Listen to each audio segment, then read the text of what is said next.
예.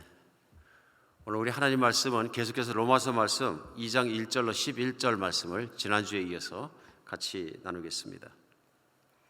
로마서 2장 1절로 11절까지 말씀입니다.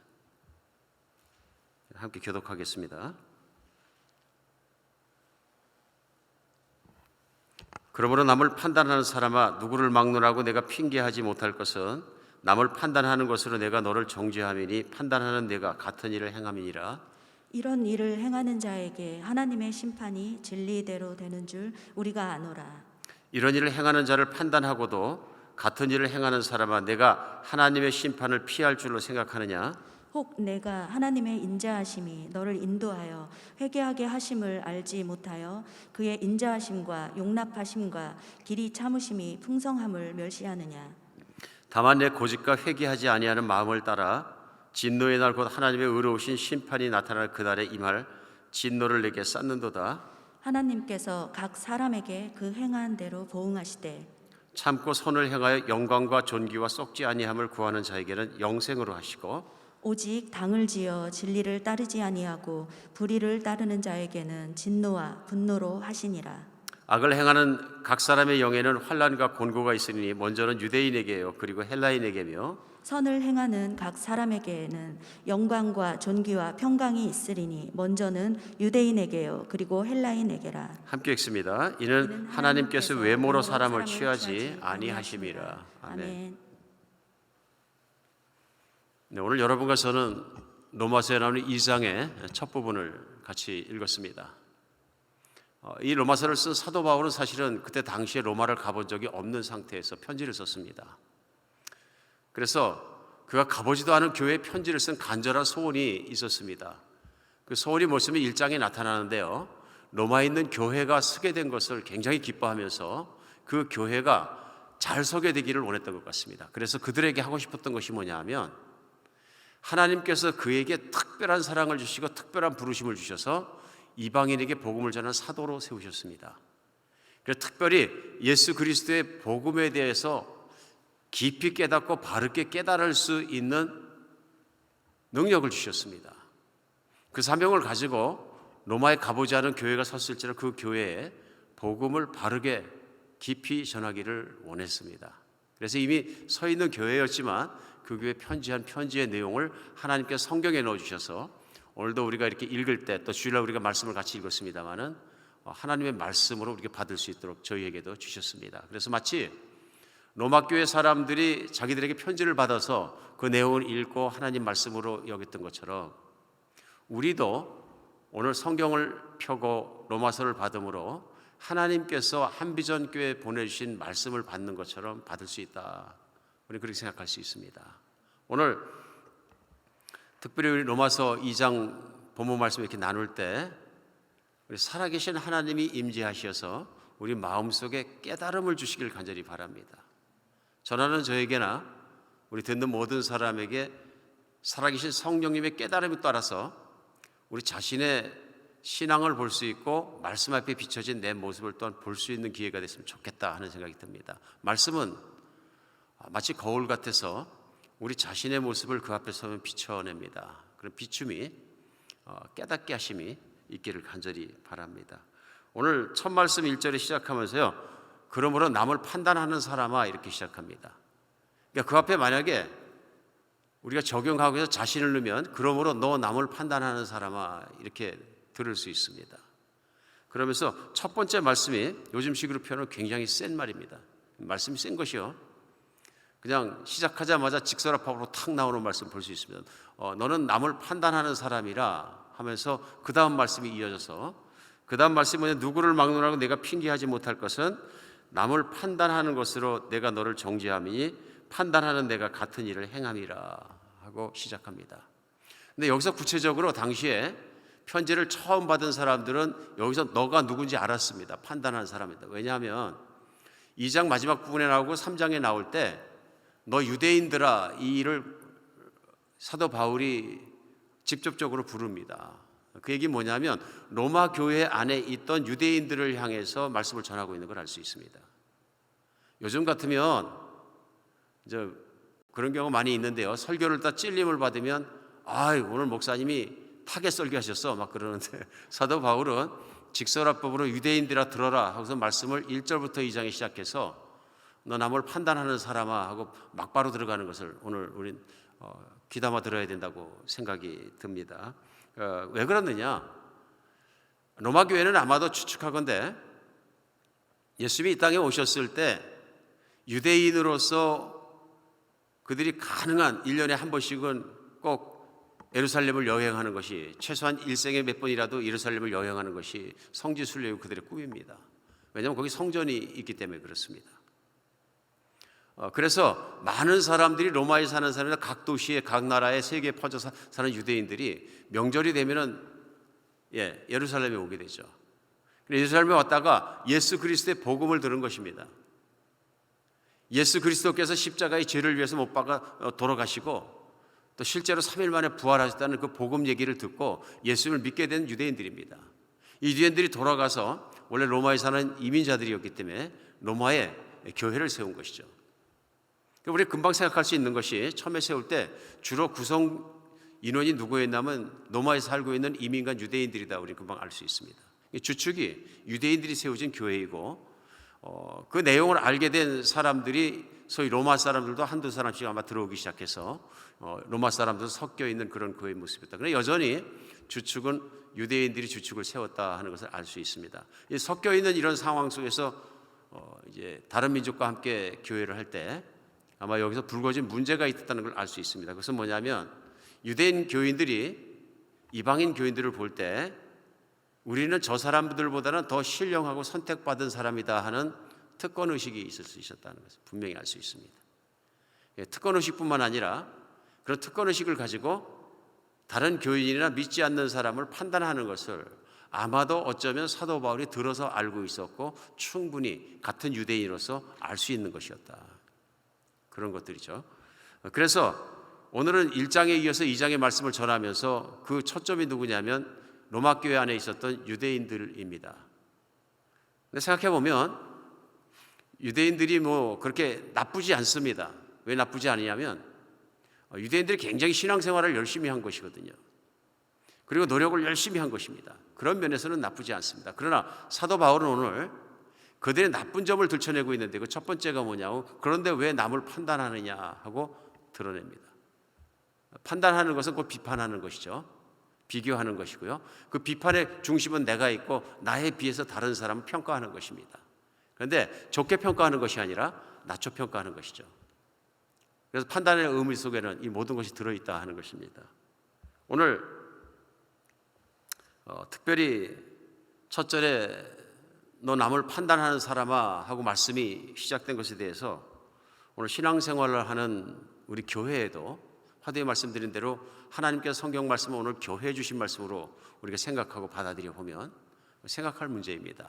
왜냐하면 유대인이 아니더라도 오늘날도 교회 안에도 판단할 수 있다 그런 얘기입니다. 사람들이 판단할 수 있고 또 심지어는 비판할 수 있고 이런 것들이 교회에도 있지 않습니까? 특별히 제가 개인적으로 생각해봐도 교회에도 많이 있습니다. 그렇기 때문에 오늘 말씀은 참 귀 기울여 드리는 말씀이다 하는 생각이 듭니다. 그런데 오늘 판단하는 사람의 문제가 뭐냐 하면요, 오늘 첫 절부터 나오기 시작합니다만은요, 누구를 막론하고 내게 핑계하지 못할 것은 1절에요 남을 판단하는 것으로 내가 너를 정죄함이니 판단하는 내가 같은 일을 행함이라 그럽니다. 오늘 판단하는 사람의 문제가 뭐냐면요, 남을 판단하는 기준이 있었어요. 근데 남을 판단하는 그것으로 내가 너 자신이 정죄받는 게 너 자신도 그것을 못함이라 이 얘기입니다. 여기서 내가 같은 일을 행함이라 하는데 같은 일은 뭐냐면 그 앞에 절에 나옵니다. 사실 1장에 바로 쭉 나오는 내용이 있었습니다. 그 1장에 나오는 내용이 뭐냐면요, 하나님의 분노가, 진노가 우리 지난주와 그 지난주까지 2주간에 걸쳐 나눴습니다마는 하나님의 의를 행하지 않고 불의를 행하는, 하나님을 거역하는 모든 사람에게 임한다 하는 내용에서 나왔습니다. 그런데 그 불의를 행하는 사람들이 하나님 앞에 진노의 대상이고 심판의 대상이다 하는 말씀을 제일 먼저 선포하고 유대인 선포를 하는 겁니다. 그러니까 쉽게 생각하면 제일 먼저 1장에 시작한 것은 모든 사람을 대상으로, 특별히 이방인들도 대상으로 하나님을 대적하거나 하나님의 의의 길을 따라 살지 않고 불의로 따라 사는 것, 진리를 따라 살고 하나님을 대적하는 것은 다 하나님의 진노의 대상이다 선포하면서 그 진노를 당하게 되는 그 이유 중에 이런 죄를 싣고 산다 하면서 쭉 말씀하신 것이 나옵니다. 그 죄의 내용들이요, 결국은 오늘 본문 가운데 계속 연결되는 거죠. 그래 로마서 1장 29절로 31절에 보면 사도 바울이 나열한 죄들이 이런 것들입니다. 곧 모든 불의, 추악, 탐욕, 악의가 가득한 자요, 시기, 살인, 분쟁, 사기, 악독이 가득한 자요, 수근수근하는 자요, 비방하는 자요, 하나님께서 미워하시는 자요, 능욕하는 자요, 교만한 자요, 자랑하는 자요, 악을 도모하는 자요, 부모를 거역하는 자요, 우매한 자요, 배약하는 자요, 무정한 자요, 무자비한 자라. 하나님의 의를 따라 살지 않으면 1장에서 나와 있는 이런 말씀들이 맺힌다 그런 얘기죠. 삶 중에 그런 걸 행하게 된다. 그런데 유대인들은 이방인들에 비해서 우리는 더 거룩하다고 생각하는 내가 어찌해서 똑같은 죄를 범하느냐? 내가 배약하지 않느냐? 무정하지 않느냐? 내가 이웃을 잘 돕느냐? 이웃을 잘 돕고 자기처럼 사랑하고 살아가는 것이 하나님의 의이고 하나님의 뜻인데 내 이웃을 내 몸같이 사랑하라는 구약의 말씀을 내가 알고도 그대로 사느냐? 오늘 사도 바울이 지적하는 것들을 볼 수 있습니다. 그러면 내가 자랑할 것이 어디 있느냐? 상대를 비판할 수 있는 근거가 무엇이냐? 하고서는 막바로 얘기하는 것을 알 수 있습니다.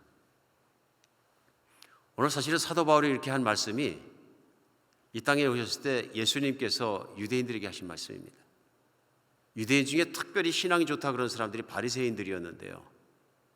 바리새인들은 그 당시에도 신앙이 좋았기 때문에 사람들이 많이 존경했던 것 같습니다. 아마 1세기 예수님 오신 시절에 우리가 가서 부동산 업자를 하시는 분이 계시고 집을 하나 사야 되겠습니다. 그럼 바리새인 동네로 아마 안내해 줬을 겁니다. 왜 그러냐면 범죄율이 제일 낮았을 것입니다. 하나님 말씀대로 범죄하지 않기 위해서 노력을 많이 하는 사람들이었거든요. 그리고 체면 문화가 굉장히 강했고요. 뿐만 아니라 학구열이 높은 사람들이었습니다. 그러니까 학군이 기가 막히게 좋았을 것입니다. 뿐만 아니라 이들이 제법 괜찮게 살았던 것 같습니다. 중상류층 재산을 유지하면서 살았던 부류에 소위 유대인들을 보면 그 당시에 로마의 정복 밑에 있으면서도 좀 먹고 살 만한 사람들이 많았다 하는 것을 알 수 있습니다. 무식한 사람들이 아니었고 사회 리더의 격인 사람들이었다 하는 것입니다. 그러면 사실은 험하게 사는 사람들보다, 험한 동네보다 범죄를 덜 한다는 얘기입니다. 범죄율이 낮으니까 그렇지 않아요? 우리도 가면은 잘 모르니까 그 동네 집을 사야 되겠는데 어디가 좋습니까? 그럼 범죄율이 낮고 학식이 높고 좀 학구율이 높고 학군이 좋고 그런 데 찾아가는 거잖아요. 아마 바리새인 동네 찾아갔을 것이다. 제가 묵상을 하면서 그런 생각이 들었습니다. 그런 것이죠. 그런데 의외로 예수님께서는 오셔서 가장 욕을 많이 먹은 사람들이 바리새인들입니다. 열심히 있었는데 예수님의 꾸중을 가장 많이 들었고 지적을 가장 많이 받았어요.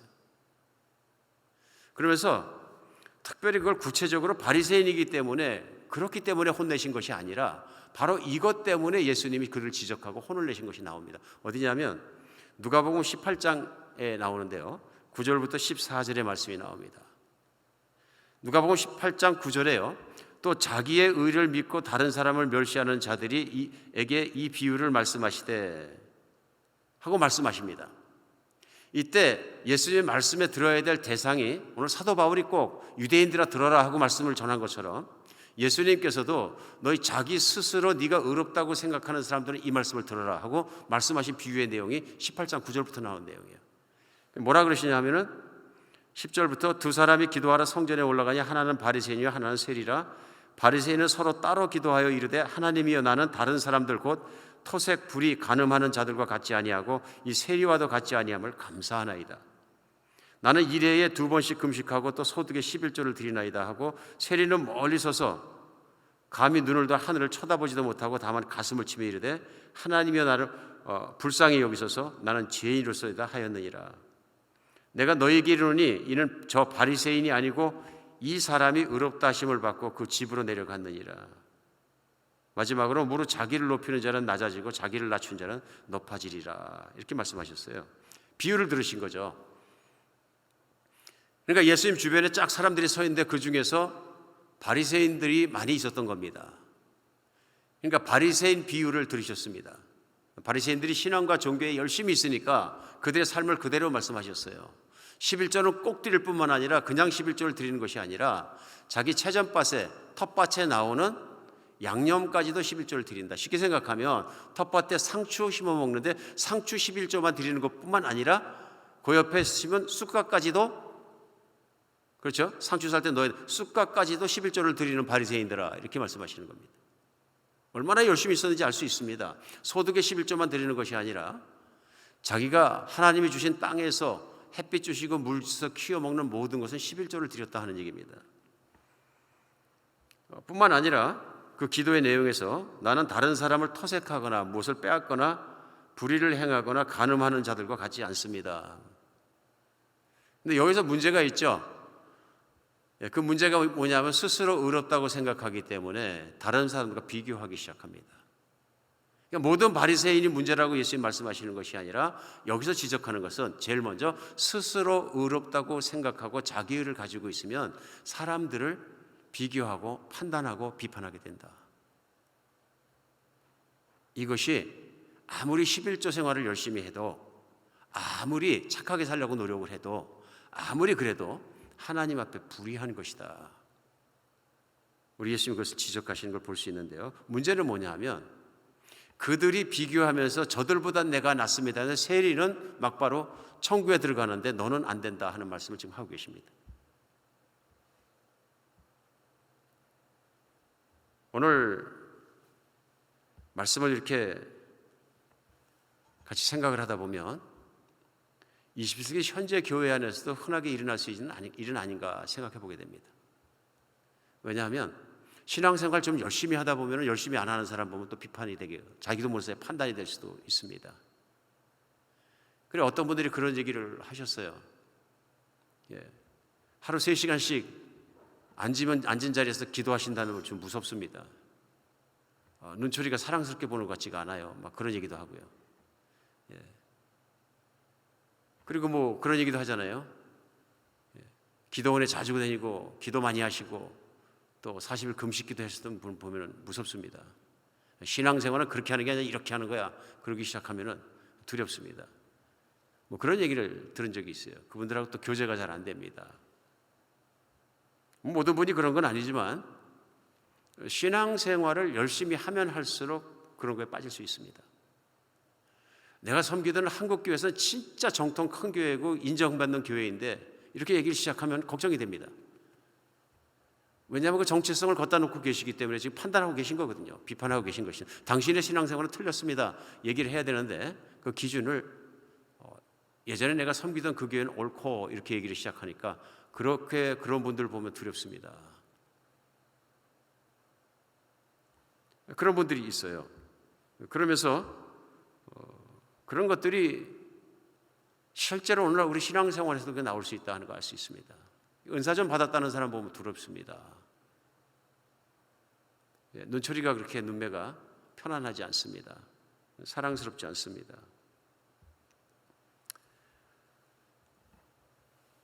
우리 교회만 그런 것이 아니라 살다가 예수님 만난 세상 속에서도 착한 사람 만날 때가 종종 있습니다. 정말 착합니다. 어떤 분들은 진짜 교회 다니는 교인보다 훨씬 착합니다. 악한 일을 하지 않을 뿐더러 착한 일을 참 많이 합니다. 그래서 주변에서도 얘기합니다. 저분은 법 없어서 산다고. 근데 어쩌면 오늘 그런 분들을 향해서 하나님께 주신 말씀이라고 그런 생각이 듭니다. 왜냐하면 당신이 정말 하나님 앞에 의롭느냐 하는 것을 오늘 사도 바울은 제기하고 있습니다. 사실은 바리새인들도 로마에 있던 유대인들도 사람들로 보면 굉장히 착한 사람들이었던 거죠. 일반적인 보편적인 시민들의 삶을 이렇게 비교해 볼 때는 상대적으로 굉장히 착한 사람이었다는 것입니다. 그러니까 오늘 예수님 말씀에 나오는 누가복음 18장에 나오는 바리새인의 비유와 세리의 비유에서도 바리새인이 얘기하지 않습니까? 저는 토색하거나 누구를 뭐 힘들게 하거나 그런 일 하지 않았습니다. 오늘 우리가 살아가면서 나는 다른 건 몰라도 법에 걸려서 뭐 가가지고 경찰서를 끌려가거나 형무소를 가거나 그런 것 없습니다. 나는 경찰이 아무리 찾아와도 나는 떳떳합니다. 많이 계실 수 있습니다. 그러나 하나님 앞에서 하나님의 의를 얘기할 때는 이것이 죄가 된다는 것을, 내 교만이 또 죄가 된다는 것을, 내 판단이 죄가 된다는 것을 오늘 같이 나누고 있는 것입니다.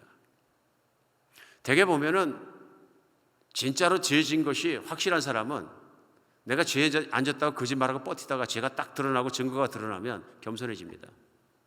그렇죠? 그런 경우 많이 보입니다. 확 낮아지고 꺾어집니다. 근데 문제는 뭐냐 하면 죄가 잘 숨겨져 있어가지고 안 나타나는 사람은요 점처럼 꺾어지지 않습니다. 휘지 않습니다. 왜냐하면 자기 자신도 잘 모르기 때문에 그렇습니다.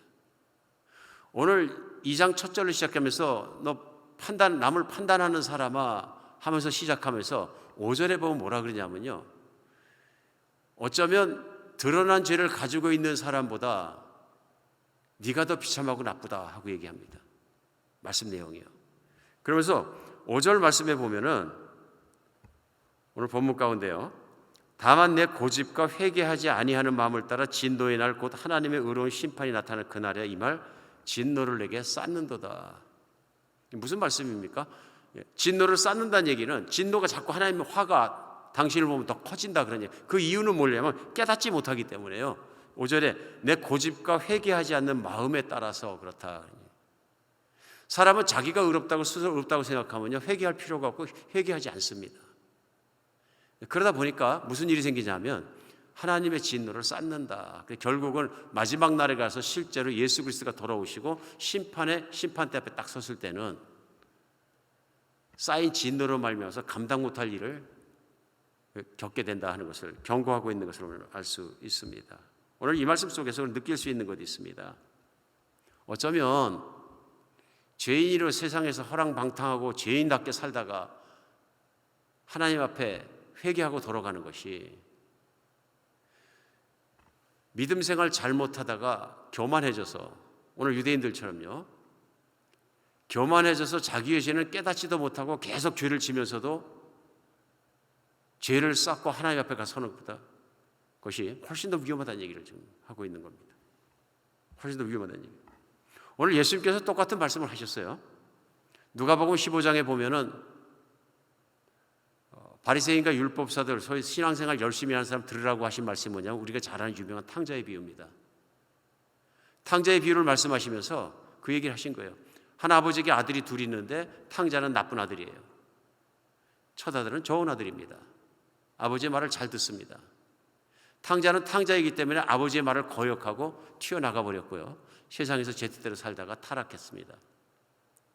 그대로 죽으면 비참했는데 예수님의 비유에 보면 그 탕자가 자기가 죄인인 걸 회개하고 깨닫게 됐어요. 다 잃어보고 나서야 아버지에게 죄를 졌다는 얘가. 결국은 아버지께 돌아옵니다. 근데 아버지가 받아줬다는 얘기입니다.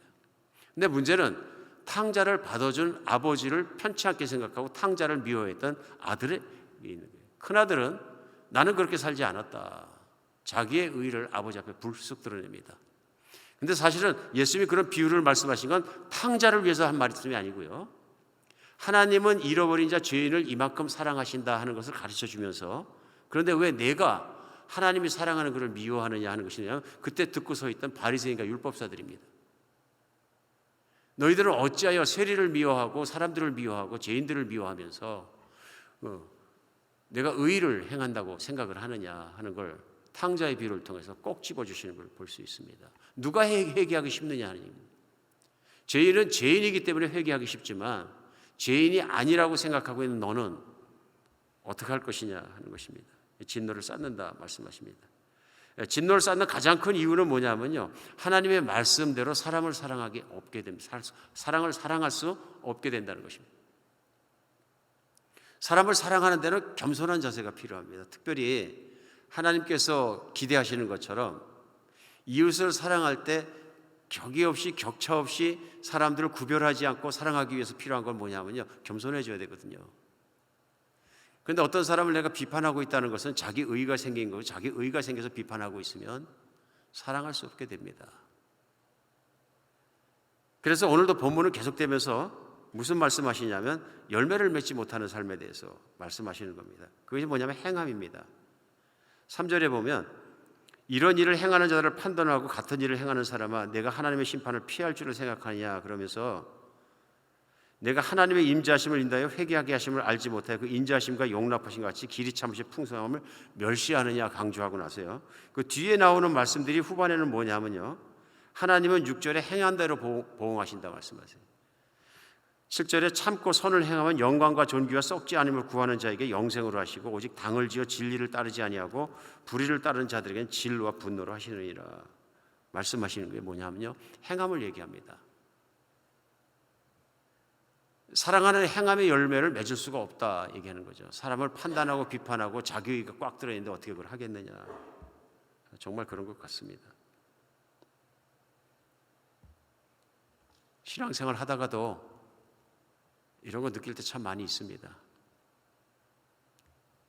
어저께 토요일이라 저 이제 아내와 함께 동네에 있는 파크에 가서 걸었습니다. 늘 다니는 파크이니까 잘 압니다. 그래서 이 파크에 특별히 산과 구릉이 있고 계곡이 있고 뭐 그런 길인데요. 그래서 소로길입니다. 굉장히 길이 좁습니다.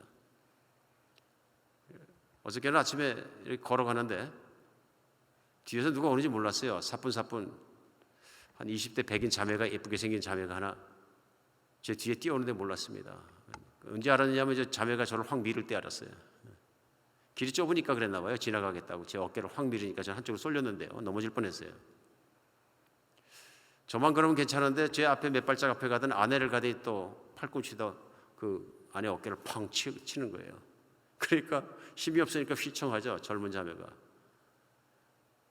그러고서는 툭 말을 하나 뱉고 가는데 제 귀에 걸렸어요. 인종차별적 발언인 거예요. 단어 하나를 툭 뺐는데. 그리고 무시하는 태도가 보였어요. 미안하지는 않을 뿐더러. 그러고 훅 뛰어가 버리는 거예요. 그 순간에 훅 올라오는 게 있었어요. 근데 참 그 생각 자체가 말하기엔 참 부끄러운 생각이었어요. 그래서 쫓아가서 두드려 패버릴까 하는 생각도 들고 한번 본때를 보여줘야지. 그냥 놔두면 정신을 못 차릴 테니까 막 분노가 올라온 거죠. 아마 하나님께서 너 분노대로 한번 해봐라 그랬으면 아마 죽였을 겁니다. 그런 생각이 들었어요.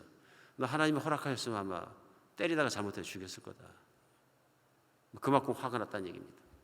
죽이겠다는 얘기는 아니고 감정이 그만큼 상한 거죠. 무시를 당하니까 또 그렇게 거칠고 루드한 거를 당하니까 화가 나죠.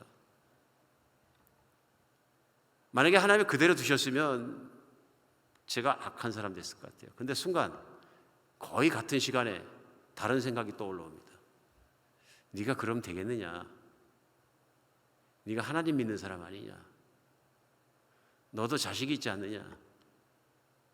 젊은 사람이 잘 깨닫지 못하고 생각이 부족하고 뭘 들은 얘기가 있어서 요즘은 뭐 차이나 바이러스다 뭐다 하면서 그 동양 사람들 잘 무시한다니까 어린 사람이 그런 생각 들어가지고 거기 휩쓸려서 그럴 수 있는데 그거 용서할 수 없냐? 너는 과거에 안 그랬냐? 넌 지금도 그렇게 이렇게 화가 나면 그러지 않겠느냐? 그걸 용서 못하면 어떻게 내 자식을 죽인 사람을 용서해서 입양하고 어떻게 그런 얘기를 할 수 있겠느냐? 생각도 잘 수 있겠느냐? 뭐 그런 생각에 같이 올라오는 거예요. 제가 화나는 것만 생각했으면 사고 칠 텐데 하나님께서 그래서 하나님을 믿기 때문에 그걸 억제할 수 있는 다른 생각을 올라오게 해주시니까 감사하다 하는 생각을 했습니다. 걸으면서 하나님 안 붙잡아 주시면 매일 범죄하고 매일 쓰러지고 완전히 그냥 인간이 아니라 악으로 가겠구나. 그거 옛날에 살던 모습인데 오늘날도 어떤 일을 당하고 나면은 훅 올라오는 것은 육신 속에 있는 게 똑같이 올라오는 것 같습니다. 근데 예수님 안 믿었으면 안 되는 일이죠. 안 되는 일이죠. 왜냐하면 예수님 믿기 전에 저도 똑같은 거죠. 싫은 사람은 안 만나면 되고 또 보기 싫은 사람은 사귀지 않으면 되는 거고 싫은 건 싫은 거고 좋은 건 좋은 거고 나쁜 사람은 나쁜 사람이고 그런 것이지.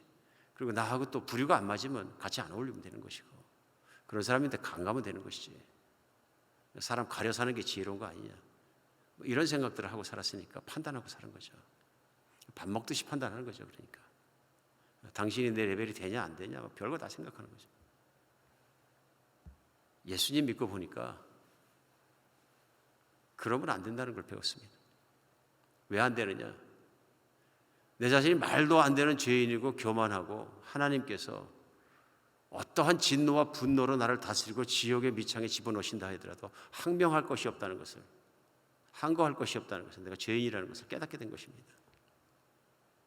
이런 죄인도 용서해 주시는 것이 하나님이구나. 예수 그리스도의 십자가의 은혜이고 사랑이고 하나님 품어주시는 거죠. 그걸 깨닫게 해주신 것, 그걸 알게 해주시고 돌아서게 해주신 것이 하나님 은혜구나. 이게 만약에 내 교만한 모습 그대로 전혀 깨닫지 못했다면 전혀 하나님 앞에 가치 없는 인간, 분노만 쌓은 인간으로 살아갔을 텐데, 내 스스로 문제가 없다고 생각하니까 스스로 죽을 때까지 죄를 쌓았을 텐데, 하나님께서 내가 허물 많은 인간이고 죄 많은 인간을 깨닫게 하신 게 큰 은혜구나. 그러면서 오늘날도 자신 안에서도 살아가면서도 늘 그런 은혜 속으로 살아가는 하나님이 주신 성령의 소욕과 육신의 소욕이 싸우는 것을 느낍니다. 물론 감사하게도 성령님이 늘 이겨주신 것이 얼마나 감사한지. 그러나 깨닫게 해주신 것이 믿음이 없어서 그 말씀이 생각나지 않았다면 제가 늘 질 것입니다. 그러다 보니까 교회를 섬기면서도 때때로는 뭐 이런 분이 다 있나 하는 생각이 들 때도 있지만,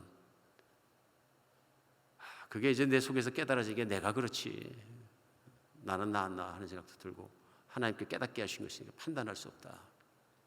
은혜를 언제 주실지 모르고 무슨 은혜를 주실지 모르기 때문에 판단할 수 없다 하는 생각을 하게 되는 것 같습니다.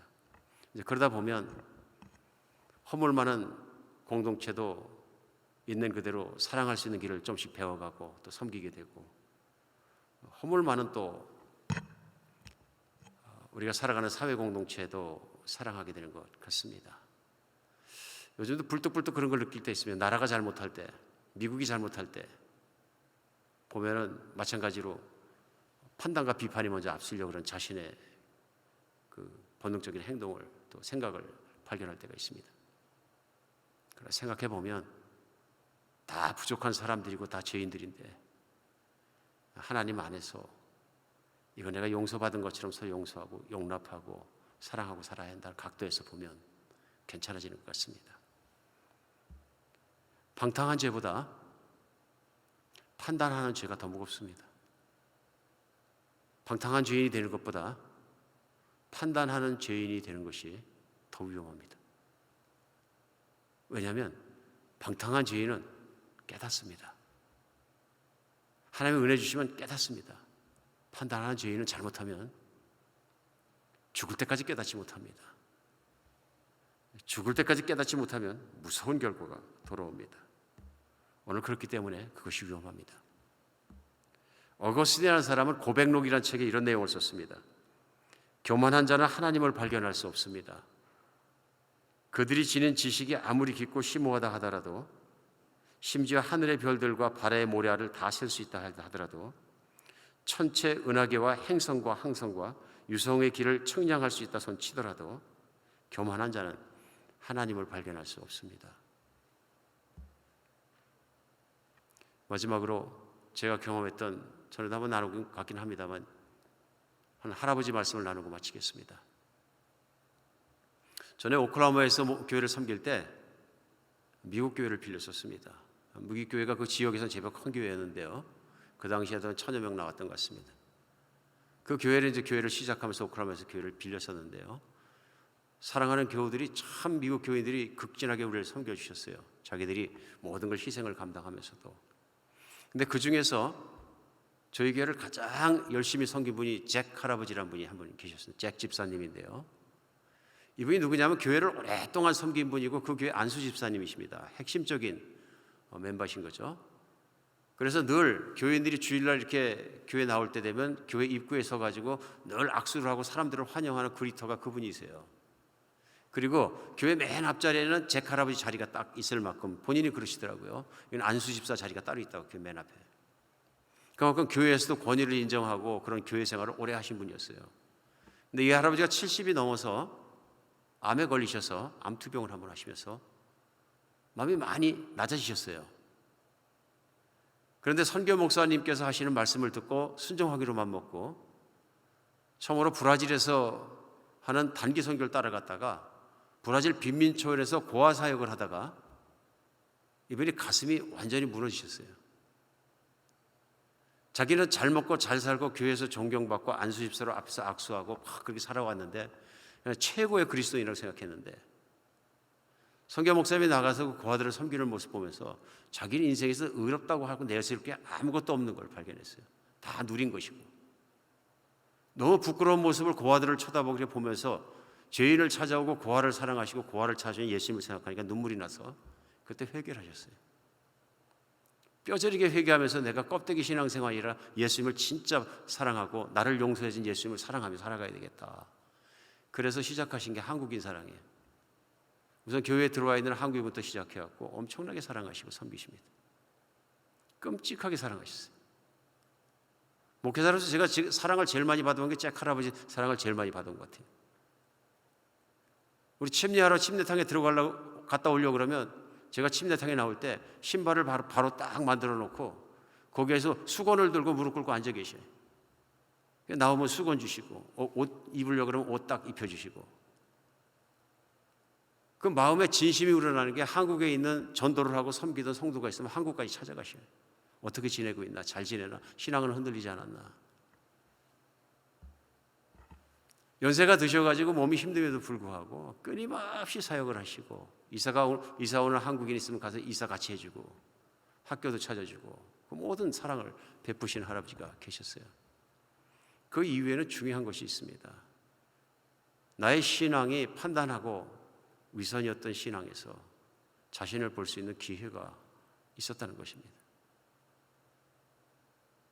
그것 없이는 할 수 없는 것을 우리 잭 할아버지가 다 하면서 겸손한 모습으로 섬김 속에서 참 많은 것을 보게 되고 배웠던 기억이 납니다.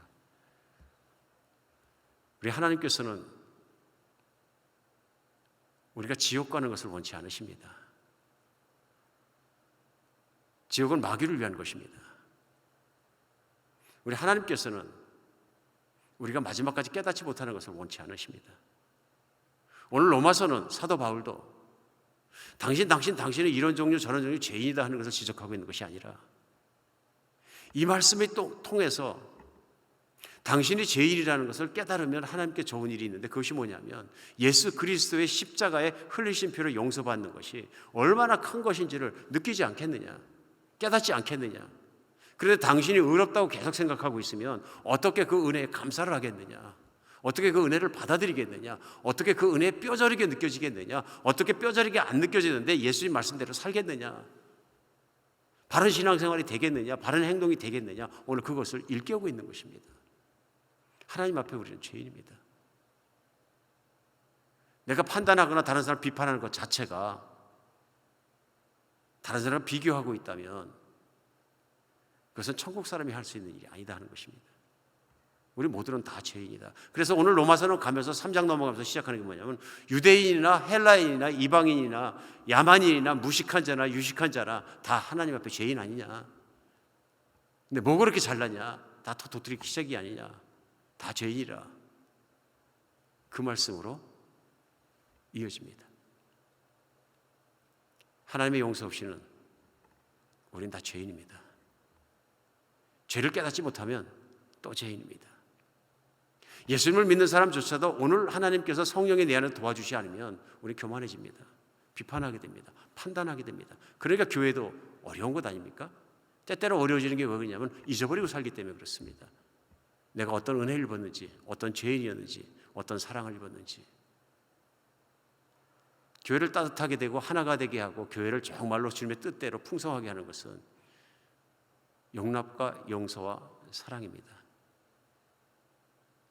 교회는 비판과 판단과 그 모든 시니컬한 말들로 말미암아 교회는 아파지고 힘들어지고 나빠지는 것 같습니다.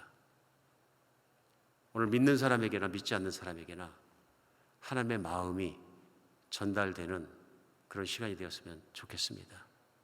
하나님, 우리가 회개하고 바른 길로 돌아오기를 원하십니다. 기도하겠습니다. 예, 하나님,